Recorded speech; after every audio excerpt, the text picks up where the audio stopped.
الحمد لله وكفى وسلام على عباده الذين اصطفى أما بعد فأعوذ بالله من الشيطان الرجيم بسم الله الرحمن الرحيم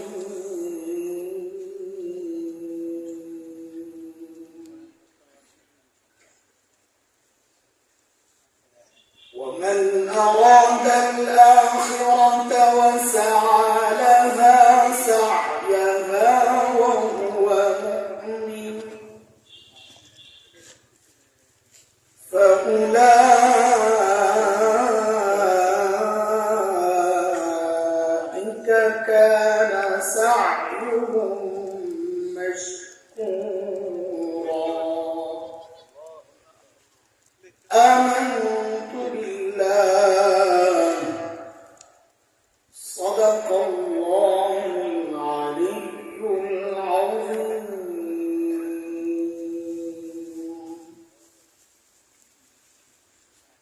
ঐতিহ্যবাহী ঢাকাপাড়া 2 দিনব্যাপী ইসলামী মহাসম্মেলনের আজকের দ্বিতীয় দিবসের এই মুহূর্তের মুহতারাম সভাপতি, প্রধান অতিথি, অতিথিবৃন্দ, হাজরাত উলামায়ে কেরাম, মুরব্বিয়ান নিজাম,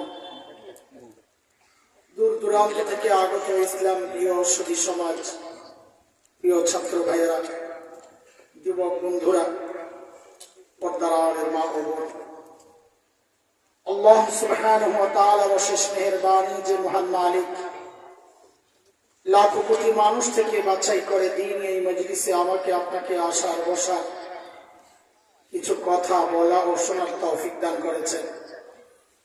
সেজন্য মহান রবের শুকরিয়া আদায় করি, জবান খুলে প্রাণ খুলে কালিমাতুশ শুকর উচ্চারণ করি, আলহামদুলিল্লাহ। আমাদের মাইকওয়ালা কমিটি এই পাশে দুইটা না তোমার দুইটা, ডান পাশে একটা আওয়াজ নাই। আমি একটা আয়াত করে আগে তোমার শোনাই, তারপরে তুমি দেখো ঠিক আছে কিনা, নাহলে মনে করবা যে আন্দাজি বলছি। ইন্নাল্লাযীনা ক্বালু রাব্বুনা আল্লাহু সুম্মা ইসতাকামু তাতানাজ্জালু আলাইহিমুল মালায়েকা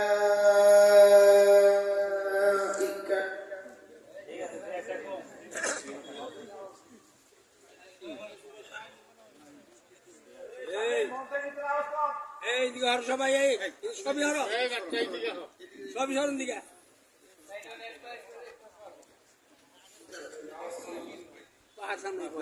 تتنزل عليهم الملائكة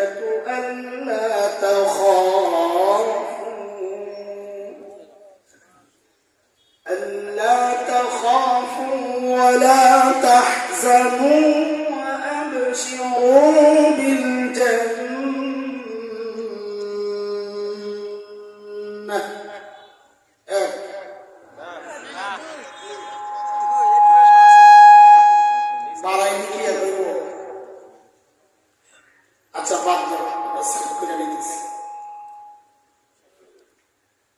মুহতারাম হাজিরিন, 2 দিন থেকে হযরত বুজুর্গ উলামায়ে কেরামের জবানে আপনারা অত্যন্ত দামি আলোচনা শুনেছেন। বিশেষ করে এই মুহূর্তে যিনি আলোচনা করে গেলেন আমাদের বড় ভাই শেখুল হাদিস আল্লামা আব্দুল বাতেন কাসিমি হাফিজাহুল্লাহ। তিনি বরাবরই সুন্দর আলোচনা করেন, কণ্ঠ সুন্দর, তিলাওয়াত সুন্দর, দেখতেও সুন্দর, সব সুন্দরের পাল্লা। আল্লাহ কবুল করছেন।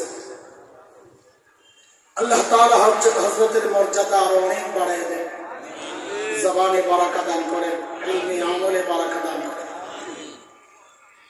কুরআনুল কারীমের সূরা বনী ইসরাঈলের একটা আয়াত আমি পড়েছি, 18 নম্বর আয়াত।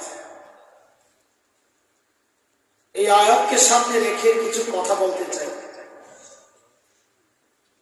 মনে করেন আজকে ওয়াজ বাদ মনে করে কথার কথা। আজকে একটা পড়া মুখস্থ করবো আমরা ইনশাআল্লাহ।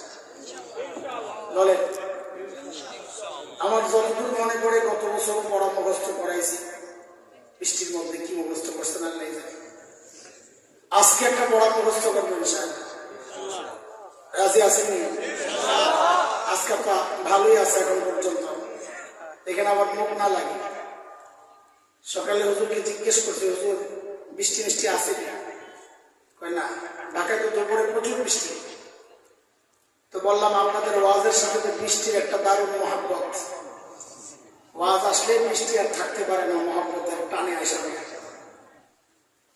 আজকে শুনলাম ভালোই, আলহামদুলিল্লাহ। কালকেও তো ভালোই ছিল না, আল্লাহ আলহামদুলিল্লাহ।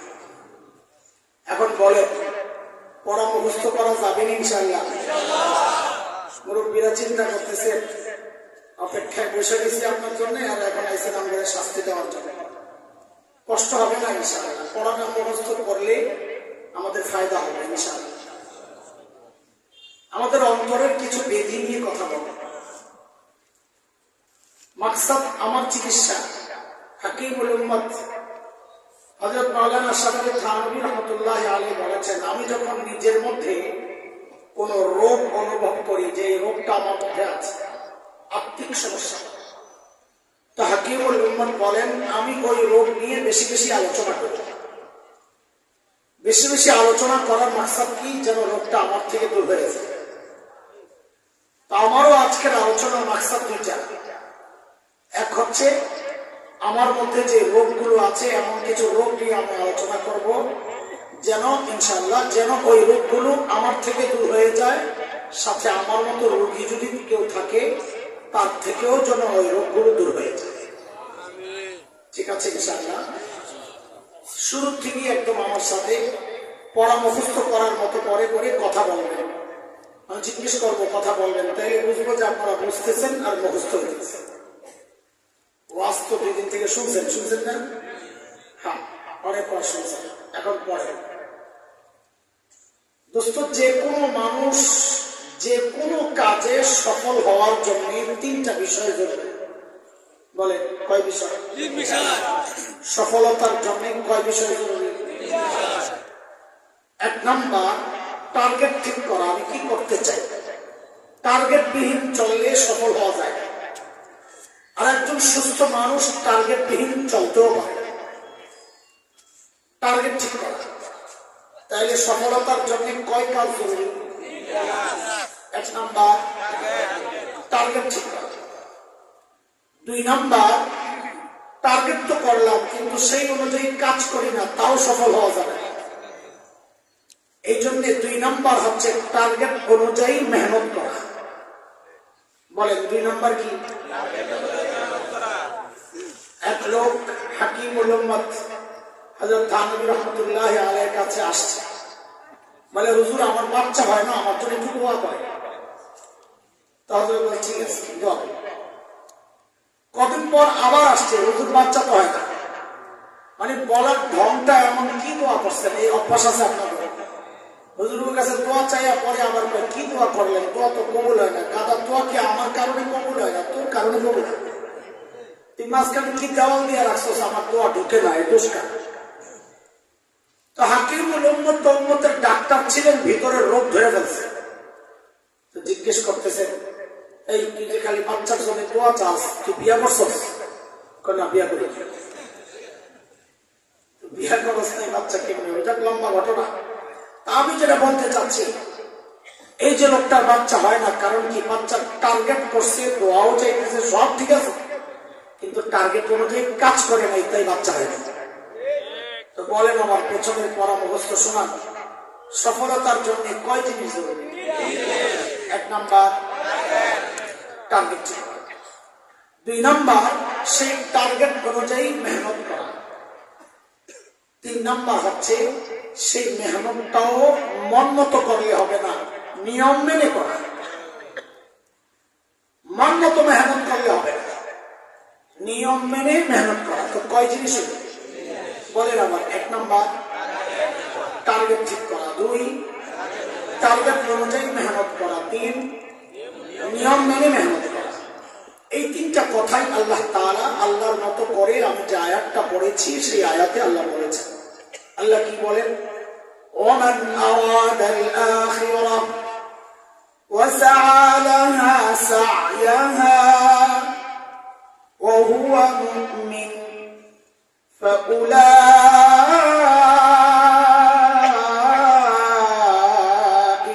কানা সা'য়ুহুম মাশকুরা। আল্লাহ বলেন যে টার্গেট বানাবে আখিরাত এবং সেই অনুযায়ী মেহনত করবে ইমানের সাথে। ওই যে বলেছে নিয়ম মেনে আল্লাহর দেওয়া তরিকা, রাসূল সাল্লাল্লাহু আলাইহি ওয়াসাল্লামের দেওয়া তরিকা মেনে। তো আল্লাহ বলেন ফাউলাইকা কানা সা'য়ুহুম মাশকুরা, আমি আল্লাহ তার ওই চেষ্টা প্রচেষ্টা বিফলে যেতে দেব না, আমি তাকে সফলতা দিই। কয় জিনিস? কিন্তু সমস্যা হচ্ছে কি জানেন, আমি সহ এই সমাজের প্রায় সবাই এই তিন কাজ করব থাক দূরের কথা